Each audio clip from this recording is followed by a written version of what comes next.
Capítulo 2. O YouTube e a mídia de massa. O YouTube representa claramente uma ruptura com os modelos de negócios da mídia existentes e está surgindo como um novo ambiente de poder midiático. Ele tem recebido muita atenção da imprensa e agora faz parte, mesmo que aceito de maneira relutante, do cenário da mídia de massa, mas também é utilizado com regularidade como veículo para o ensaio dos debates públicos sobre novas mídias e internet enquanto forças de desestabilização dos negócios e da sociedade, particularmente em relação aos jovens. As conjecturas por trás dessas representações do YouTube merecem uma análise mais atenta. Ao se embrenhar nesses debates, esse capítulo desenvolve uma análise temática da cobertura da mídia de massa sobre o YouTube entre 2006 e 2007. O que surge é um conjunto de questões que, embora sejam noticiáveis no sentido tradicional, tem mais a ver com a agenda de notícias da mídia de massa do que com o modo como o YouTube funciona. Ele tende a ser rotulado como um repositório sem lei para uma enxurrada de conteúdo amador ou, particularmente nos cadernos de negócios, como um dos grandes nomes da nova economia.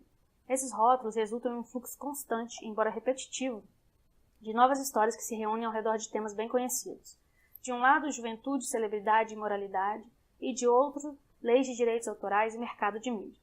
Esses debates, embora familiares, contribuem para moldar nosso entendimento do que o YouTube é e o que tem de importante. Os discursos de mídia, sejam enaltecedores, condenatórios ou algo que transite entre uma coisa e outra, podem somente refletir e moldar o significado de novas formas de mídia enquanto essas evoluem.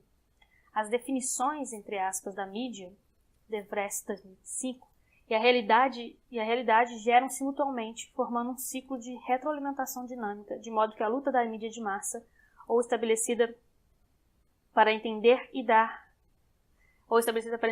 sentido aos significados e implicações do YouTube, não apenas reflete os interesses públicos, mas também ajuda a produzi-los. A classificação repetitiva do YouTube como site amador, aberto a todos, e não como um local de convívio comunitário ou experimentação artística, por exemplo, o situa como espaço no qual o público ou as massas vão se elevando da base, de maneira que os assuntos de interesse que os cercam estejam relacionados à ausência de leis, crise de conhecimento e o colapso dos valores culturais. Do mesmo modo, os discursos da mídia de massa sobre o YouTube têm o poder de definir os problemas que mais tarde assumirão a forma de políticas, leis e até mesmo uma forma material, fazendo com que as preocupações com pirataria ou cyberintimidação transmitam a impressão de que intervenções regulatórias são necessárias, como o gerenciamento digital de direitos, Digital Right Management, ou DRM, para combater a pirataria ou bloquear o acesso de computadores escolares ao YouTube com o intuito de combater a cyberintimidação. Nosso objetivo aqui não é simplesmente assinalar que os discursos da mídia de massa sobre a nova mídia estão errados, mas desenvolvê-los e fornecer perspectivas alternativas que possam ser usadas nos debates públicos ou na prática. Uma das coisas mais surpreendentes da cobertura da mídia sobre o YouTube é o grau de conflito que esses assuntos atingem entre si.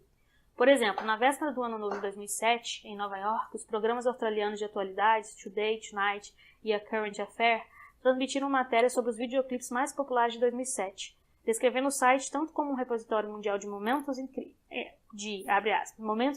vergonhosos e às vezes muito perigosos, fecha aspas, ao redor do mundo, quanto como uma plataforma de lançamento para, abre aspas, muitos novos astros, fecha aspas. YouTube, entre parênteses, YouTube's Most Watched, os mais vistos do YouTube 2007, Best YouTube Videos, melhores vídeos do YouTube 2007. O lado bom do YouTube é o conteúdo maluco, esquisito e maravilhoso gerado por seus usuários. Mas no espaço de apenas algumas semanas, contudo, os mesmos programas retornaram seu perfil diário de cobertura com matérias sobre cyberintimidação no YouTube, acusando-o de ser, na verdade, algo muito danoso, um site mal administrado de comportamentos criminosos, antiéticos e patológicos, dedicado à juventude como categoria de risco. Mas conforme ocorreu sua evolução, o mesmo aconteceu com seu papel no ciclo da cobertura jornalística, desde sua descrição como uma entre uma milha de novidades em aplicações de novas mídias e um ambiente potencial para a expressão individual das pessoas comuns, até sua projeção ameaçadora ao domínio da mídia e à ordem civil, e mais recentemente como um legítimo meio de comunicação de massa, mesmo que ainda indomado e mal regulamentado por causa das próprias características. Pânico midiático. Na cobertura da imprensa, o YouTube é muitas vezes utilizado para expressar as tensões habituais acerca dos jovens e da mídia digital, especialmente em relação aos riscos, uso e mau uso das tecnologias de internet e telefone celular. Essas matérias são caracterizadas pela convergência particularmente em voga de problemas como diversão e diversão como problemas. que Hedge, 1988, página 30, identificou nas imagens da mídia sobre a juventude no pós-guerra do Reino Unido, em que os jovens são representados como seres exóticos, ao mesmo tempo criativos e perigosos ao extremo. Imagens da juventude têm sido estreitamente associadas a ideias sobre mudanças no capitalismo e na organização de estruturas sociais, tais como classes, distribuição de renda e práticas de consumo. Murdoch e Macron, 1976, página 10. E quando as novas mídias são vistas como agentes de desconstrução-chave, ambos são frequentemente confundidos.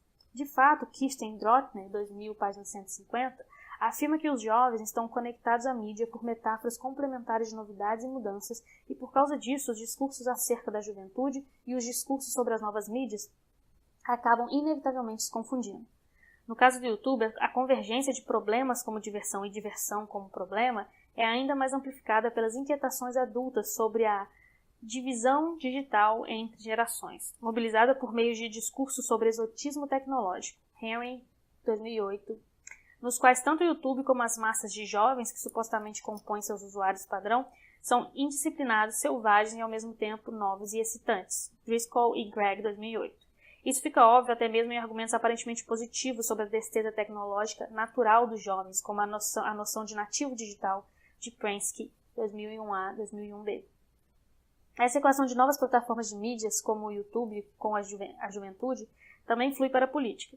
Em uma recente tentativa de incentivar jovens a serem fisicamente mais ativos, o Departamento de Cultura, Mídia e Esporte do Reino Unido criou um site para agregar conteúdo criado por usuários sobre desempenho esportivo.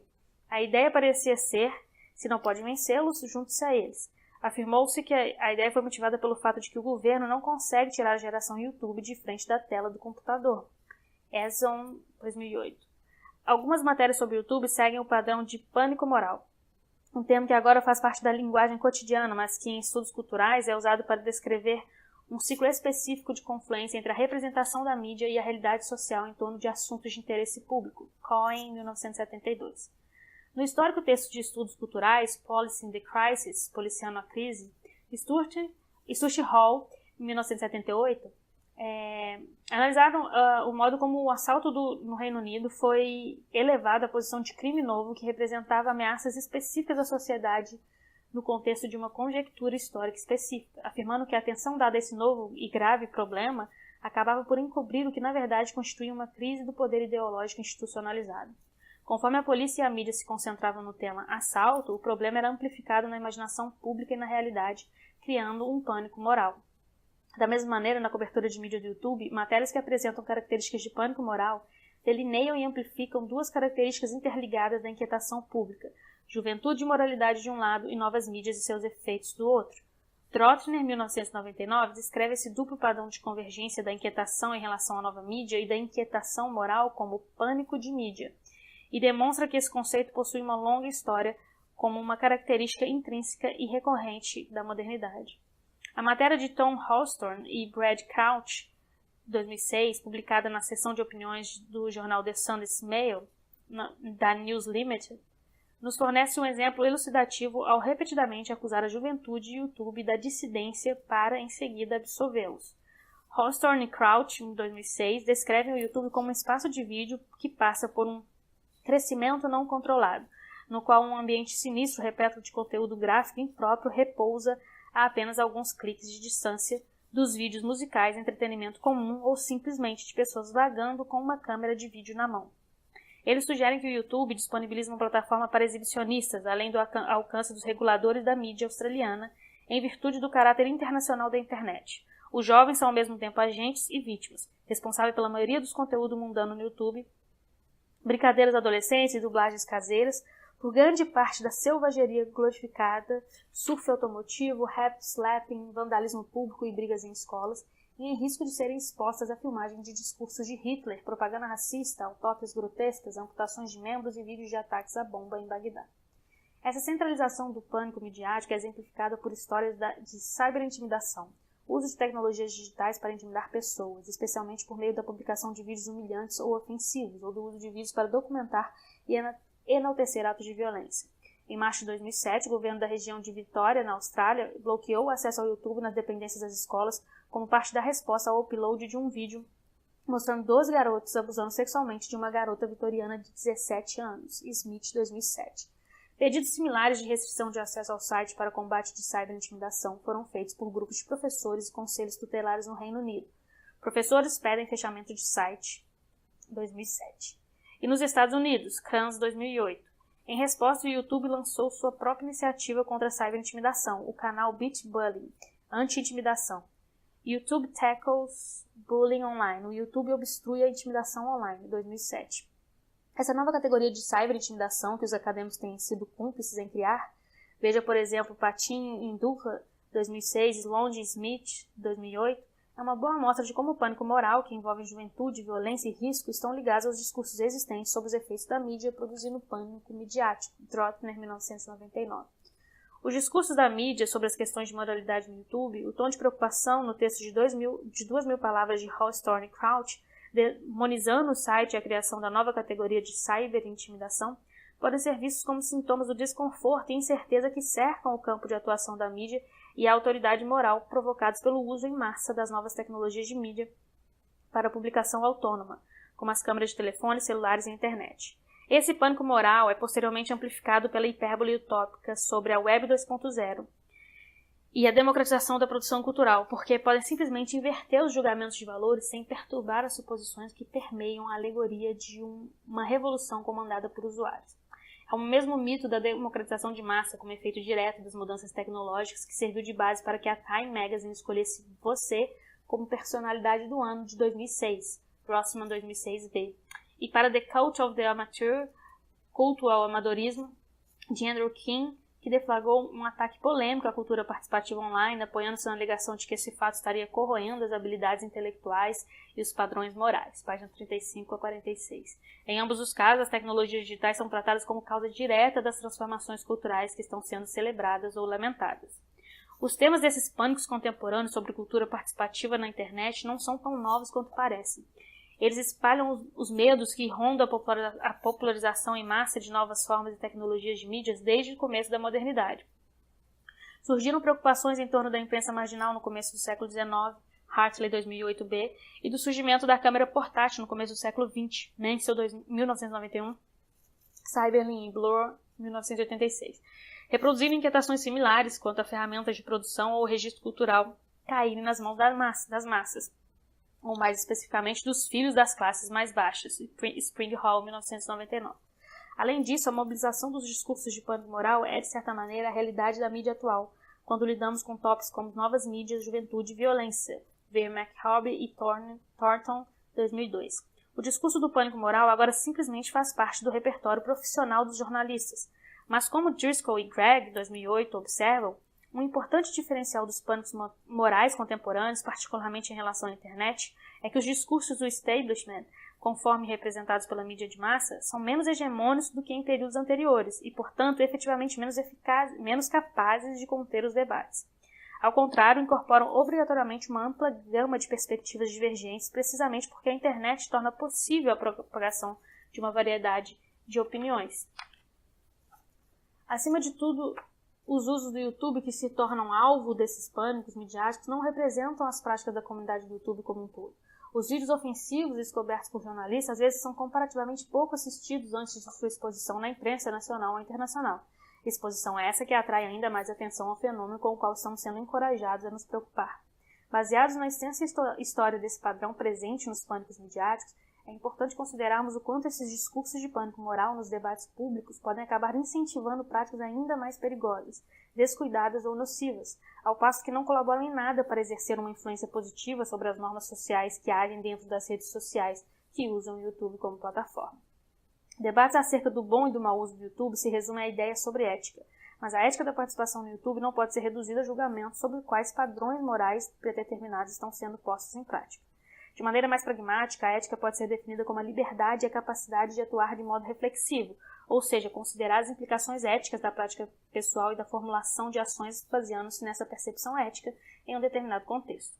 No contexto do YouTube, as normas éticas podem ser compreendidas como as regras para a prática que estão sendo continuamente co-criadas, contestadas e negociadas na rede social do YouTube.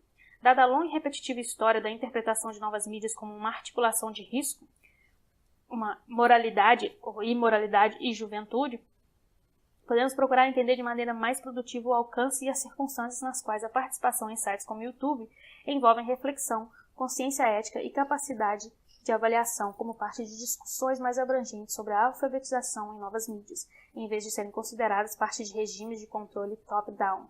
O capítulo 5 discute esse conceito, descrevendo como a comunidade de usuários se envolve ativamente na negociação e na contestação das normas sociais de participação no YouTube. Os significados do vídeo amador. Uma suposição comum que permeia os julgamentos mais elogiosos da democratização da produção cultural, próxima a 2006A e 2006B, é a de que talento puro e simples combinado à distribuição digital pode se converter diretamente em sucesso legítimo e fama na mídia. Essa suposição é especialmente observável no discurso dos meios de comunicação de massa sobre vídeos amadores, geralmente pensando histórias de sucesso individual que parecem concretizar essa promessa em realidade.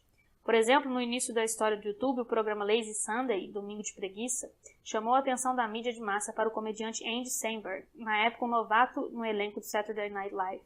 Samberg, junto com seus parceiros roteiristas, Jorman Taccone e Akiva Schaffer, ganhou a atenção da indústria do entretenimento após postar seu sketch cômico no site de compartilhamento de vídeo channel101.com, que exibe mensalmente conteúdos de filmagem gerado por usuários e em seu próprio site, The Lonely Island, em 2006.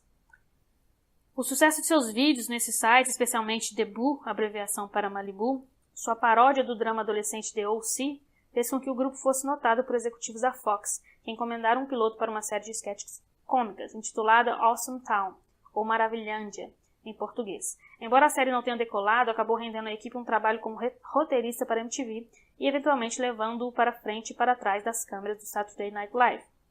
Em outra história de sucesso, vídeos caseiros de música mostrando a banda norte-americana OK Go dançando sobre esteiras rolantes e em seu quintal popularizaram o grupo depois que fãs baixaram os vídeos do site oficial da banda e os publicaram no YouTube. A The GOC 2006A. Dessa maneira, a musicista Tara Naomi conseguiu o contrato com uma gravadora após tornar-se uma das artistas com maior número de inscrições entre os músicos com canais no YouTube. A The GOC 2006A, Hutchinson 2007. Conforme os selos de gravadoras e os caça-talentos prestam cada vez mais atenção em oportunidades de publicação online, Bruno 2007, o YouTube já foi literalmente mitificado como um meio de broadcast yourself, transmitir-se, para o mundo da fama e da fortuna. Estudos culturais têm uma visão diferente do modo como a celebridade do it yourself, faça você mesmo, opera.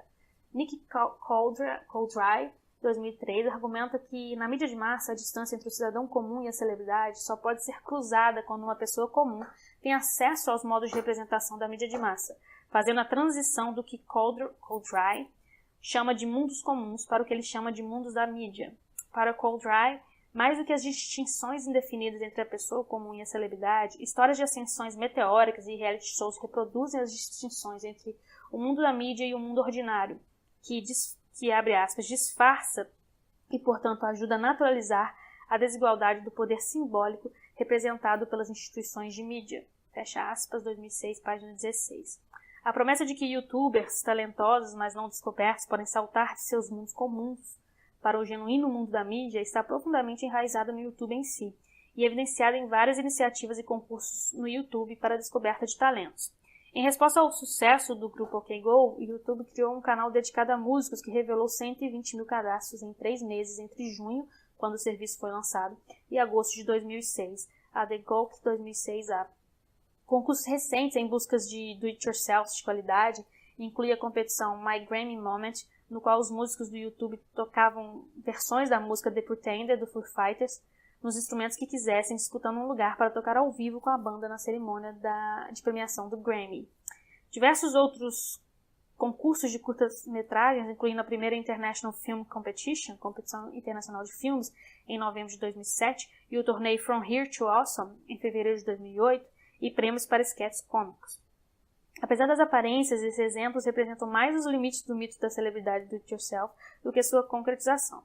Na discussão de Graham Turner sobre o assunto, ele argumenta que o aumento da representação de pessoas comuns como celebridades temporárias ou em potencial na mídia de massa representa mais a popularização do que a democratização da mídia.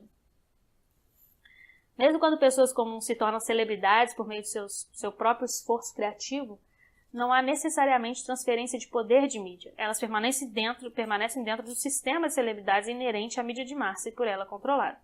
De acordo com Turning, a vez do povo na cultura da mídia depende das estruturas de celebridades existentes para gerar a celebridade comum, que longe de fornecer alternativas à indústria atual da mídia, é produzida e assimilada por ela. A celebridade, quando vista por esse ângulo, pelo menos não é muito diferente no YouTube. Plataformas e tecnologias de novas mídias mais acessíveis podem gerar possibilidades para a comercialização de conteúdo amador e, em alguns casos, transformar os produtos desses conteúdos em celebridades. Mas, como mostram os exemplos discutidos acima, o sinalizador do sucesso dessas novas formas é medido paradoxalmente não apenas por sua popularidade online, mas por sua habilidade subsequente em atravessar os mecanismos de contenção da velha mídia. O contrato de gravação, o festival de cinema, o piloto de televisão, a campanha de publicidade. Apesar da importância dada às iniciativas para descobertas de talentos na mídia de massa, releases de imprensa do YouTube e nas postagens de seu blog oficial, não fica claro se essas iniciativas têm tanto impacto sobre o mercado de atenção. Lehman, 2006, do próprio YouTube, como tem sobre as discussões presentes na mídia de massa sobre o YouTube. Enquanto muito do conteúdo mais procurado do YouTube vem de uma variedade de fontes, incluindo a própria mídia de massa, o YouTube tem seu próprio sistema interno de celebridades que se toma como base e reflete valores que não correspondem necessariamente e harmoniosamente aos valores da mídia dominante. As celebridades no YouTube, famosas por serem notórias, odiosas ou irritantes. A fama de Chris Crocker, de Leave Britney Alone, Deixem a Britney em Paz, certamente é uma delas. Mas por mais que suas performances possam parecer absurdamente bizarras, o status atual de Crocker como um astro do YouTube só pode ser obtido por meio de uma participação constante no YouTube. É uma situação muito diferente do brilho passageiro de atenção que um concorrente do Big Brother recebe, dependendo da vontade de um produtor de televisão ou mesmo tipo de celebridade associado a um vídeo viral único que dá aos criadores do vídeo ou aos seus temas seus lendários 15 minutos de fama. Além disso, há astros do YouTube que, apesar de suas identidades de mercado cuidadosamente amadoras, parecem estar ganhando a vida por meio de participação na venda de anúncios, atingindo grandes audiências com conteúdo produzido dentro do e para o YouTube. E muitas vezes também com seus próprios sites externos à plataforma. Eles não são celebridades famosas por serem famosos. Na verdade, são astros. Alguns deles são famosos por fazerem muito bem alguma coisa em especial, mesmo que essa alguma coisa provavelmente não resulte em prestígio nos segmentos de mercado tradicionais de mídia e arte. Mas, como argumenta Graham Turner, 2006, isso não torna o sistema de astros do YouTube necessariamente mais democrático do que os outros. Há outra dimensão importante no modo como o mito do it-yourself se comporta em relação ao mito da celebridade. A escalada para a fama na internet que os produtores ou temas de vídeos virais obtêm é ainda mais impressionante quando observamos os atributos triviais de mau gosto e desprovidos de talento dos vídeos amadores. Em um bloco sobre o YouTube, no programa 2020 da ABC, o jornalista John Stossel cobriu o alcance cultural aparente do vídeo amador, incutindo um tom típico de incredulidade em sua apresentação da matéria para a audiência. Você gosta de ficar vendo crianças fazendo coisas idiotas e perigosas, animais fazendo coisinhas bonitinhas, lindos modelos tropeçando ou 1000 detentos dançando ao som da música Thriller? Tudo isso está no YouTube. É possível empregar uma perspectiva alternativa desse ponto. Mais do que explicar o vídeo amador por meio da noção de vídeo sobre nada ou da fama sem talento, também podemos situá-lo na história muito mais longa da criatividade vernacular. A grande variedade de práticas criativas cotidianas, de escrever recados em fotos de família postadas na internet, a narração de histórias no meio de uma conversa casual, realizadas fora do sistema de valores culturais, da cultura erudita ou da prática comercial criativa. Burgess, 2007. O vídeo amador do YouTube está tão ligado à história social do filme caseiro, usado para documentar as vidas de cidadãos comuns, Zimmerman, 1995, quanto aos consumidores exibicionistas que aparecem em talk shows ou que passam por transformações na televisão comum, Bonner, 2003, e que agora disputam para se transmitirem. Modos de utilização mais amplos, interpessoais, divertidos e formadores de identidade das tecnologias de comunicação de informações, Information Communication Technologies, as ICTs, possuem uma história longa e ricamente documentada, exemplificada no famoso modelo de mulheres na zona rural usando telefones para conversas em grupo, o que fere os princípios dos usos top-down esperados da tecnologia para comunicação útil e de caráter comercial. Fisher, 1992. O que se pode compreender dessa história, assim como de observações do YouTube, é a importância de não cair na armadilha de simplesmente supor que o vídeo vernacular está organizado principalmente em torno do desejo de transmitir a si próprio. Encarada como uma maneira de criatividade vernacular, a criação e o compartilhamento de vídeos atua do ponto de vista cultural como um meio de estabelecer redes sociais em oposição ao modo de produção cultural. Um dos primeiros sucessos do YouTube, Hey Clip, ilustra tanto a perspectiva da mídia de massa sobre o vídeo amador, a junção de juventude, gênero e celebridade do it-yourself, como a perspectiva da criatividade vernacular, em que o consumo da mídia anteriormente considerada privada e a produção cultural constituem parte legítima da esfera cultural pública. No vídeo, Lytle Miesel e sua amiga Ade Freeman dublam, dançam, tocam air guitar e fazem palhaçadas ao som da música Hey, do Pixies. O vídeo foi obviamente filmado em várias tomadas e passou por uma edição cuidadosa para que cada corte ficasse precisamente sincronizado com a batida da canção. Assistido alguns milhões de vezes até a metade de 2006, permanece um dos vídeos mais populares do site e contava com mais de 21 milhões de visualizações em março de 2008, demonstrando uma sofisticada compreensão das regras do gênero vernacular do qual se valeu, o vídeo de dança gravado no quarto, e de uma consciência autodepreciativa de seu status enquanto forma vernacular. Miesel explicou a motivação e o sentido por trás do vídeo. Simplesmente ligamos a câmera e dançamos de maneira esquisita. Fico perguntando para as pessoas por que gostam dele e me respondem, porque é de verdade. Dá para ver que foi feito em casa, que fomos espontâneas e naturais, dançando, se divertindo. Faz as pessoas se lembrarem de quando eram jovens e dançavam na frente do espelho. Corn Blue, 2006. O Hey Clip, ao lado de outros milhares de vídeos como ele, é ao mesmo tempo um exemplo e uma homenagem brilhante e consciente do que a mídia chama de cultura do quarto, dos jovens, principalmente das meninas. Brincadeira produtiva, consumo de mídia e desempenho cultural são parte constante do repertório desses espaços semi-privados de participação cultural. McRobbie e Garber, 1976, e Baker, 2004. Mas cada vez eles se tornam publicizados por meio de webcams, perfis em sites de redes sociais e do próprio YouTube. A produção e o desempenho públicos da mídia acrescentam novas dimensões a esses circuitos de uso privatizado da mídia. Boville e Livingstone, 2001. A cultura da webcam, também associada às culturas online de mulheres e garotas, teve um histórico significativo antes do YouTube. Pesquisas e críticas acadêmicas de seus primórdios observaram as implicações da cultura para a vigilância, deslocando-se de um modelo vertical para um modelo horizontal ou participativo. Knight, 2000. Em contraste com o modelo explorador das participações em reality shows. André Jeffke, 2003.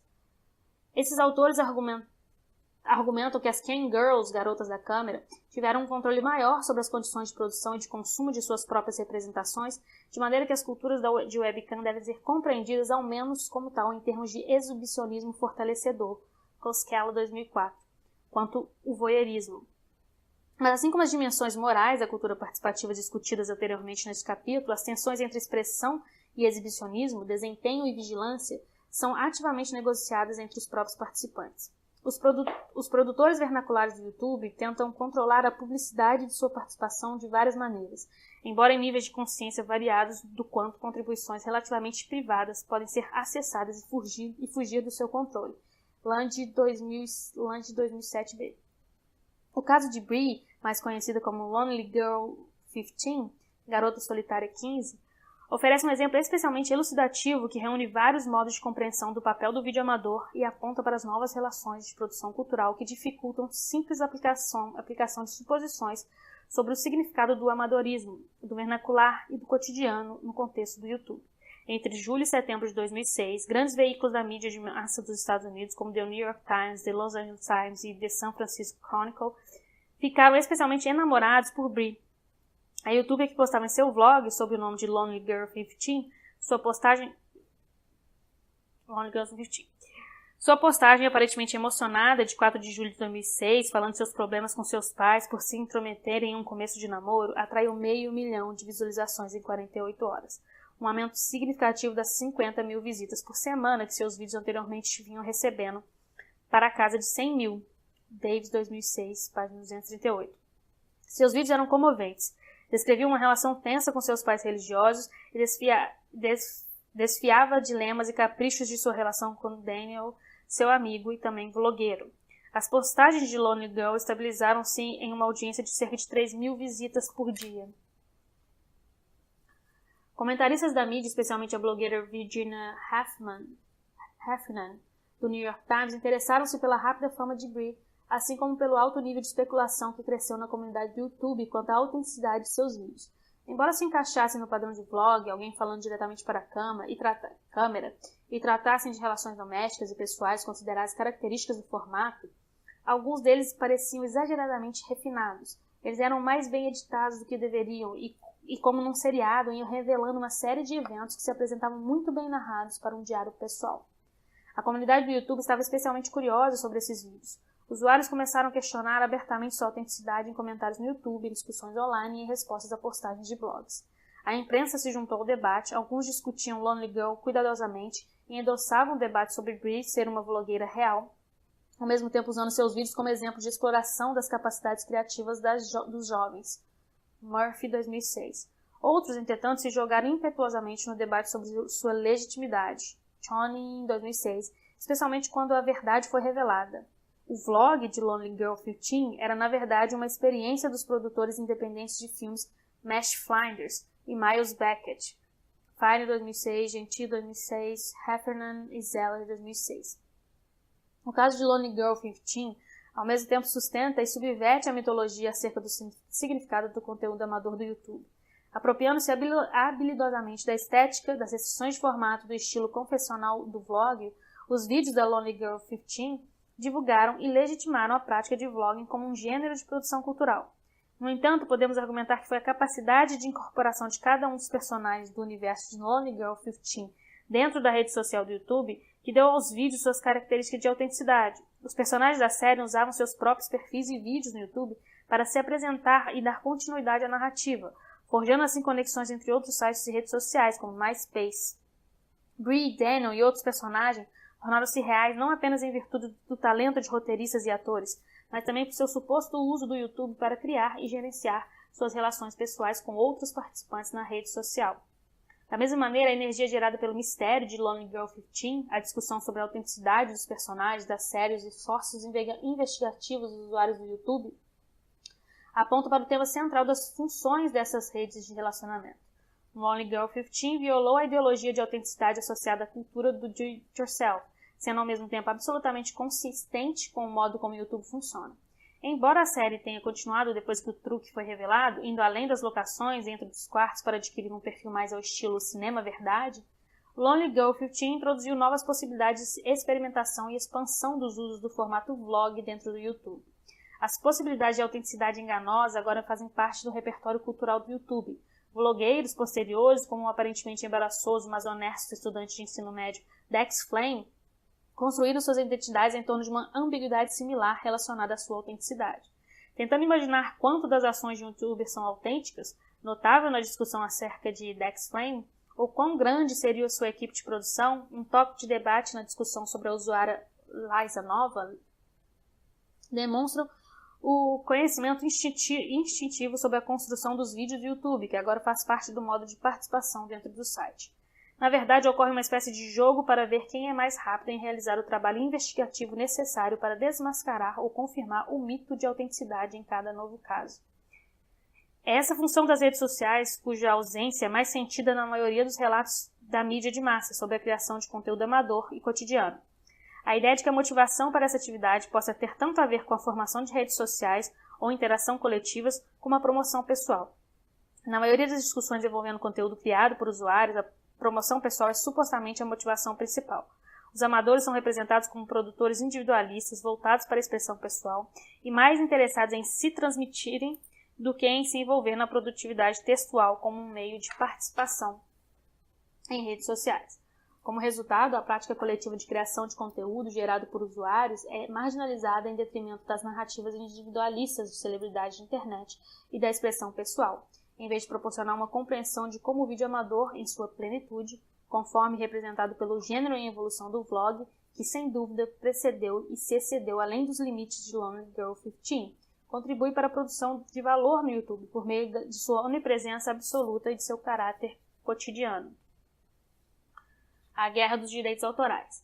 A área na qual o YouTube e a mídia de massa interagem de maneira mais ativa gira, talvez de forma previsível, em torno de questões que dizem respeito ao status do site como uma nova plataforma de distribuição e consumo de mídia. Algumas das empresas de comunicação já estabelecidas parecem se preocupar apenas com o YouTube enquanto sistema de distribuição, e como tal, os debates sobre o site têm sido dominados por questões sobre a relação entre o YouTube, a YouTube Inc. e as empresas de mídia em atividade. Os lucros de publicidade que se dão por meio do site e a visível violação de direitos autorais por parte dos usuários do YouTube. Esses debates são conduzidos em condições que relutam em se alinhar às questões relacionadas aos direitos do usuário e às práticas aceitáveis de inclusão na cultura participativa por eles levantadas. Particularmente no caso que levou à aquisição pela Google, as discussões nas páginas de tecnologia e negócios apontavam para a presença de conteúdo que viola direitos autorais no YouTube como um possível obstáculo para a venda ou expansão das ofertas de conteúdo no YouTube.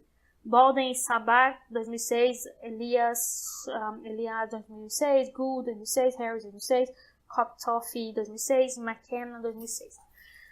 Dúvidas sobre a violação e a presença de conteúdo protegido por leis de direitos autorais contribuem para a percepção pública de que o YouTube é, em primeira instância, uma plataforma de distribuição para o compartilhamento de conteúdo proprietário cuja reprodução é ilegal, especialmente conteúdo produzido para radiodifusão. Essa percepção do YouTube se une às interpretações do site como um espaço perigoso. A violação de direitos autorais propõe um discurso sobre ameaça às indústrias do entretenimento, representada por consumidores não avaliados, mas imbuídos de poder. Reportagens sobre direitos autorais muitas vezes constituem respostas a eventos que correspondem aos valores de notícias sobre temas mais espinhosos.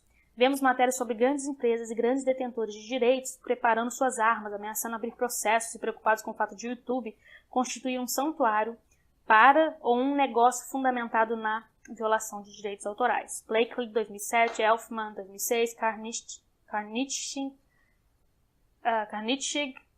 e Delaney, 2006, Matheson, 2006. Reportagens preocupadas com as inovações tecnológicas sérias conforme o YouTube desenvolve e introduz ou fala em introduzir estratégias de gerenciamento de direitos autorais, Digital Rights Management, DRM, e outras maneiras de controle dos direitos autorais constitui o segundo grupo. Jest, 2006, Letzing, 2007, Swartz, 2007, Veiga, 2006. Por fim, vemos matérias sobre as estratégias de gerenciamento de direitos autorais do YouTube, os processos realmente em andamento, os acordos feitos e os vídeos removidos, divulgados porque são ligados à constante iminência de uma avalanche de processos que poderiam, a qualquer momento, derrubar a empresa. Arthur, 2006, Cherney, 2007, Lee, 2006, Noguchi e Gu, 2006. A discussão sobre essas disputas de direitos autorais construiu uma narrativa por vezes imprecisa sobre o lento declínio da mídia de radiodifusão. Um modelo de negócio do YouTube o coloca no rich business, como ocorre com muitas das mídias tradicionais, como rádio, televisão e jornais. A empresa estabelece parcerias com produtores de conteúdo e oferece acordos de participação nas receitas com alguns de seus provedores de conteúdos mais populares. Em diversas ocasiões, o serviço estabeleceu diálogos com grandes conglomerados de mídia norte-americanos, como CBS, NBC e Viacom, sob sua entrada como provedores de conteúdo premium, Delaney e Karnichig, 2007. Mas incorporada a essa narrativa que coloca o YouTube como um salvador da grande mídia, há uma nota de desconforto. O cenário apresenta poderes em decadência, debatendo-se para se adequar às novas práticas de negócio e às novas estruturas de controle, alimentado por histórias apócrifas de conglomerados da indústria de entretenimento em conflito interno, cujas divisões de marketing fazem upload de conteúdo para o serviço apenas para que departamentos jurídicos desavisados peçam a retirada do mesmo conteúdo do ar. Ver Morrissey 2006, Ryan 2006, Wallenstein 2006b. Quando o sucesso de Lazy Sunday, Domingo de Preguiça, trouxe o serviço à atenção do grande público e o potencial da plataforma como meio de lançar sucessos virais foi aceito, grandes empresas de mídia, incluindo a NBC e a Viacom, deram início a uma assimilação cautelosa do serviço como uma plataforma promocional. PC Magazine 2006. Em março de 2006, depois que a remoção do vídeo Lazy Sunday mostrou que o YouTube era um parceiro confiável aos olhos do executivo-chefe da NBC Universal, Jeff Zucker, Ryan 2006, a NBC tentou alinhar um acordo para a vinculação de clipes de conteúdo da NBC por meio do serviço. Em 23 de outubro de 2007, contudo, as conversas azedaram e a NBC colocou todo o seu conteúdo em status privado com o lançamento do teste de seu próprio site de conteúdo premium, o Hulu, disponibilizando sua programação televisiva e alguns filmes dos arquivos da NBC Universal e da Fox. A estação da mídia em relação ao Hulu o posicionou como concorrente direto do YouTube, fornecendo conteúdo e permitindo que usuários inserissem clipes do serviço em suas páginas pessoais na web. O posicionamento do Hulu como concorrente direto do YouTube, contudo, mais uma vez corrobora a visão da mídia de massa sobre o YouTube como plataforma promocional e de distribuição. Embora oferecer a possibilidade de incorporar clipes em outras páginas seja um importante passo para um site controlado por um veículo de massa, e embora essa funcionalidade seja um dos fatores que contribuiu para o sucesso inicial do YouTube, o foco do Hulu no fornecimento de conteúdo e não em posicionar a audiência e os produtores de conteúdo como participantes de uma rede social significa que o serviço não oferece nenhuma das oportunidades cívicas do YouTube, que responde por boa parte dos meios através dos quais os usuários da mídia usam o conteúdo em seu dia a dia. O Hulu, ao contrário, constitui um sistema de televisão online. Não muito tempo após a remoção de Lazy Sunday, o conglomerado norte-americano de mídia Viacom instaurou um processo com o YouTube e o Google reivindicando $1 bilhão por violação de direitos autorais. Hildebrand, 2007. A isso seguiu um pedido no final de 2006 para que o serviço removesse quase 100 mil clipes de conteúdo da Viacom, incluindo vídeos de marcas da Viacom como Comedy Central, Nickelodeon e MTV. Becker, 2007. Embora tenha inicialmente abraçado o YouTube, especialmente para o canal voltado à cultura jovem MTV2, Wallenstein, 2006b e Morrissey, 2006, a Viacom estava ao final de 2006 menos convencido do valor promocional de disponibilizar seus vídeos no serviço. Alegando que programas como The Daily Show do Comedy Central estavam entre os vídeos mais vistos no site e descontentes com a participação na receita publicitária que conseguiram negociar, a Viacom acusou o YouTube de lucrar indevidamente com sua mão de obra. O YouTube e a Google detêm toda a receita gerada pelos usuários que fazem upload de vídeos, alegou a empresa, sem conceder uma compensação justa às pessoas que empregaram todos os esforços e cobriram todos os gastos para sua criação. Carnegie, 2007. Como o YouTube vende anúncio em alguns vídeos em seu site e não policia o conteúdo protegido por direitos autorais publicados sem consentimento de seus detentores, tanto quanto a Viacom gostaria, o conglomerado acusou o YouTube não somente de lucrar com essa prática, mas também de legitimar o upload de conteúdos que violam os direitos da Viacom e de terceiros, conforme escreveu o conglomerado de mídia em um release de imprensa logo após ter apresentado a moção original. Não há dúvidas de que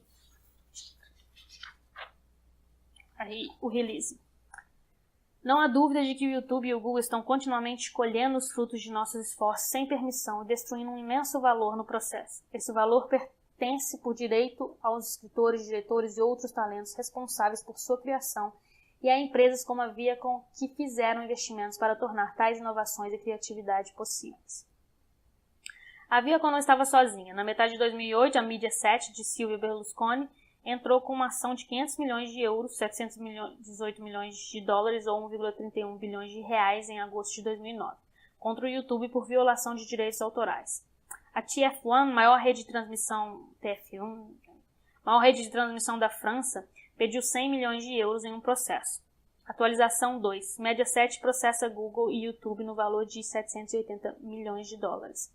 E a English Premier League, primeira divisão do futebol inglês, anunciou uma ação contra o YouTube por violação de direitos autorais em 2007. Primeira divisão abre processo contra o YouTube.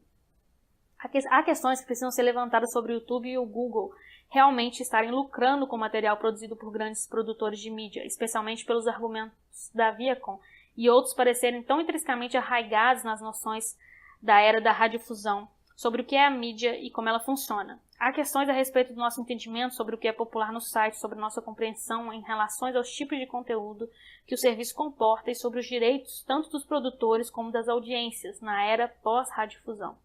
Embora esteja dentro de seus direitos legais, as ações da Viacom transmitiram certo grau de desrespeito em relação à audiência de seus próprios programas. A distribuição online, tanto por meio de tecnologias diretas, peer-to-peer, como do compartilhamento de vídeos online, é considerada parcialmente responsável pelo sucesso do The Daily Show e do The Colbert Report, Gotts 2005 e Brasman 2007. Na verdade, o apresentador do The Colbert Report, Stephen Colbert, The Colbert Report, Stephen Colbert, vinha fazendo uso extensivo do YouTube até aquele momento, encorajando seus fãs a postarem vídeos remixados dele mesmo no site. Colbert também chamou atenção e ganhou notoriedade quando a estação de TV sem fins lucrativos, C-SPAN, exigiu que um clipe muito popular de sua apresentação no Jantar dos Correspondentes da Casa Branca, 2006, fosse removido, apesar de o mesmo vídeo já estar disponível gratuitamente pelo então desvinculado serviço Google Video, Delaney 2006. Além desse incidente, a Viacom se mostrou algumas vezes claramente exagerada em sua vigilância em relação ao YouTube, resultando em pedidos equivocados de retirada tanto de paródias legítimas como de vídeos completamente não relacionados à marca, Mills 2007. A afirmação de que os vídeos mais vistos do serviço são os de conteúdos mais populares coloca o YouTube na posição de mera plataforma de distribuição. Por mais que o site forneça atividades similares à radiodifusão, para alguns usuários, o site trata tanto da discussão, resposta e interação com audiências e amigos, como da conquista de economias em escala suficiente para distribuição amplamente difundida, Land 2007A. Enquanto o principal interesse da Viacom é descobrir a proporção de vídeos presentes no arquivo geral composta por conteúdo que, segundo eles, infringe seus direitos autorais, conforme discutiremos no próximo capítulo, a popularidade do serviço gira em torno do que é mais comentado ou mais respondido, como do que é mais assistido. Entender esse aspecto do serviço é crucial para explicar de maneira eficaz o YouTube como um espaço de mídia diversificado e chegar a um acordo sobre o fato do YouTube ser construído tanto pelas práticas de sua audiência como por suas práticas de publicação. Assim como o videoblog, o YouTube é regido pelo clipe e pelo comentário, a apropriação curta ou seleção editada que constitui os traços de uma audiência ativa. O ato de selecionar e editar um momento em particular pode ser visto como ações que Fiske, 1992b, página 37 a 38, descreveu como produtividade enunciativa, criando e circulando determinados significados sobre objetos referentes aos grupos de fãs. Encarar esses elementos somente como atos de publicação ou distribuição é impor a percepção da era da radiodifusão sobre a atuação da mídia em relação ao serviço na vanguarda da definição da lógica da mídia pós-radiofusão. A violação de direitos autorais e a pirataria são maneiras como a era da radiodifusão lida com o que é essencialmente uma prática de audiência. É fato, como sugerimos no próximo capítulo, que as práticas da audiência, postando clipes ou comentários no YouTube, se parecem muito mais com o que John Hartley, 2008a, página 112, descreve como redaction, a produção de novo material por meio de processo de edição de conteúdo existente, página 112. Do que com atos de violação de direitos autorais ou pirataria.